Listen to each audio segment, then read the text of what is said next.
आणि राहुल गांधींवरती होणाऱ्या टीकेसंदर्भात काँग्रेसचे नवनियुक्त प्रदेशाध्यक्ष हर्षवर्धन सपकाळ यांनी स्पष्टीकरण दिलंय। अभिवादन करत असताना, नमन करत असताना, मानाचा मुजरा करत असताना काय म्हटलं तर माय हंबल ट्रिब्यूट। आता माय हंबल ट्रिब्यूट याचा अर्थ काय होतो तर त्याचा होतो की सन्मान, पुरस्कार, शुक्रिया आणि श्रद्धांजली हे त्याचे मराठीतले ट्रान्सलेशन आहेत, हिंदीतले ट्रान्सलेशन आहेत। त्यामुळे हा हंबल ट्रिब्यूटचा भाषांतरामध्ये झालेला हा कुठेतरी गोळ आहे। आणि यानंतर बातमी छगन भुजबळांसंदर्भातली। गेले काही दिवस सातत्याने चर्चा रंगते की छगन भुजबळ आपल्याच नेत्यांवर, आपल्याच पक्षावर नाराज आहेत। पण भुजबळांची हीच नाराजी दूर झाली आहे का अशी चर्चा आता रंगू लागली आहे। कारण छत्रपती शिवाजी महाराजांच्या जयंतीनिमित्त राष्ट्रवादीकडनं शिवसन्मान रॅलीचं आयोजन केलं गेलं होतं।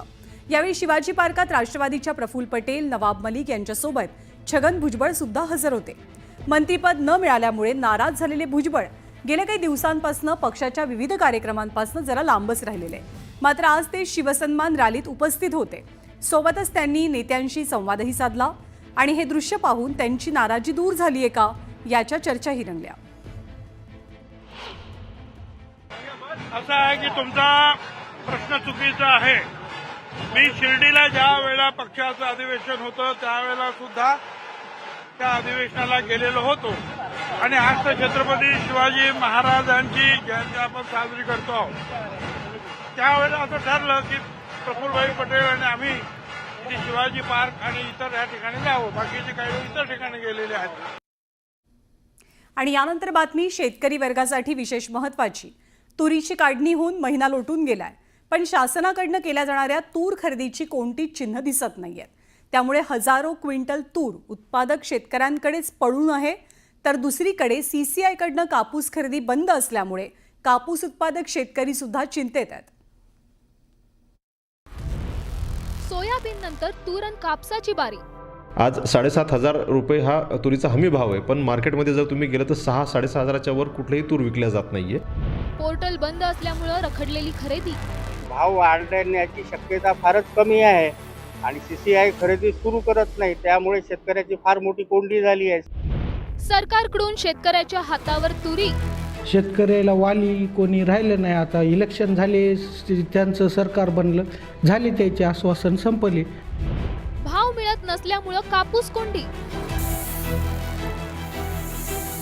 राज्यातील तूर उत्पादक शेतकऱ्यांची ही अवस्था झाली आहे। निसर्गानं साथ दिली आणि यंदा तुरीचं चांगलं उत्पादन झालं, पण ती ठेवायची कुठं असा प्रश्न तूर उत्पादक शेतकऱ्यांना पडलाय। कारण बाजारातून तुरीला भाव मिळेनासा झालाय, तर सरकारी तूर खरेदी केंद्राचा पत्ताच नाही। यामुळे शेतकरी पुरता हवालदिल झालाय।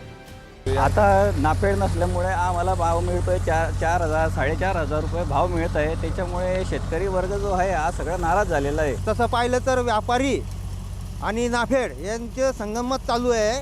हे एकमेकांचे काहीतरी दबलेले आहेत, त्याच्यानं ते चालू होऊ देत नाहीत आणि शेतकऱ्यांपर्यंत लाभ देत नाहीत। पोर्टल बंद असल्यामुळे शेतकऱ्यांची नोंदणी होत नाही आहे, तर नाईलाजाने व्यापाऱ्यांना माल विकावा लागत आहे 64-65च्या भावाने।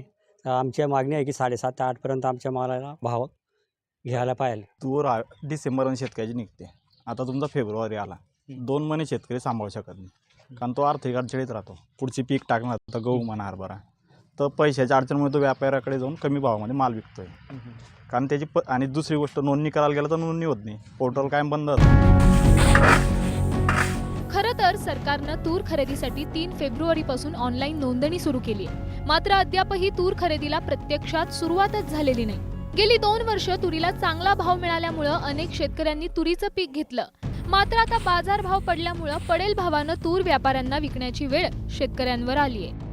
मुळात सरकारला शेतकऱ्यांचा शेतमाल हा खरेदी करायचाच नाही आहे, फक्त नावापुरता नोंदणी करायची, घोषणा करायची आणि तांत्रिक अडचण करून संबंधित जे पोर्टल आहे त्याला बंद करून ठेवायचं। म्हणजे पाने पुसण्याचा प्रकार नसून हा शेतकऱ्यांचा थट्टा आहे आणि शेतकऱ्यांसाठी हे सरकार खूप मारक ठरलेलं आहे। ज्यावेळेस एकेकाळी 2011 किंवा 12 साली शेतकऱ्याच्या तुरीला 11,000 रुपये क्विंटल तुरीला भाव होता, त्यानंतर आता भाजप सरकार आलं तेव्हापासून शेतकऱ्याची एवढी अवस्था बिकट आहे. मी कोणत्याही सरकारच्या विरोधात नाही, मात्र सरकारचे धोरणं हे शेतकऱ्याच्या सर्व विरोधी आहे. एकीकडे तूर उत्पादक अडचणीत सापडलाय तर दुसरीकडे कापूस उत्पादक शेतकरीही अशाच संकटांचा सामना करतोय. सीसीआय कडून कापूस खरेदी बंद असल्यामुळे शेकडो क्विंटल कापूस शेतकऱ्यांच्या घरात पडू नये. कमीत कमी 15 दिवस झाले सीसीआयची खरेदी बंद आहे आणि शेतकऱ्यांच्या घरी अजूनही कापसाचा 50% कापूस घरी आहे. तर त्यांनी आणायचा कसा आणि मार्केट रेट आज उतरलेला आहे, त्यांनी विकायचा कसा? सोयाबीनच्या मालातून रांगा लागलेल्या आहेत, सोयाबीनचे केंद्र बंद झाले. त्याच्यानंतर कापसाची सीसीआय बंद पडली. सीसीआय चालू होते तर माल घेत नाहीत. झालं सोयाबीनचं चालू होतं तर काही दिवस बारदानाच नव्हता. त्याच्यानं कास्तकार पूर्ण कोंडीत आहे. कुठले पर्याय नाही, सर्व याचे भाव असेच आहेत. कापूस घरातच पडून राहिल्यामुळे शेतकऱ्यांना अनेक आजारांना सामोरं जावं लागतंय.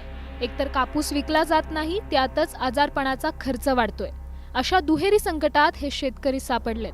बाहेर जो व्यापारी आहे हा एकदम कमी यात निघाला आणि हा कापूस कुठपर्यंत घरात ठेवा सांगा. या कापसाच्या काय झालं, पुऱ्या अंगाला खासा सुटल्या आणि चौट्या अंगार येऊन आले. आणि विशेष म्हणजे भावनी जर वाढत आम्ही काय लिहितो या कापसाले. या कापसामुळे अंग खाजवतं. अंग खाजवल्यामुळे लेकरांना त्रास होतो, दवाखान्यात जावं लागतं, भरपूर पैसा लागतो आहे. याच्यामुळे आम्हाला जास्त त्रास होतो आहे. बऱ्याच वेळा कॉटन डस्टला एक्सपोजर झाल्यामुळे बऱ्याच वेळा त्वचेचे आजार उद्भवतात. तसेच कॉटन डस्ट आणि यामुळे श्वसनाचे आजार पण बऱ्यापैकी आपल्याला पाहायला मिळतात.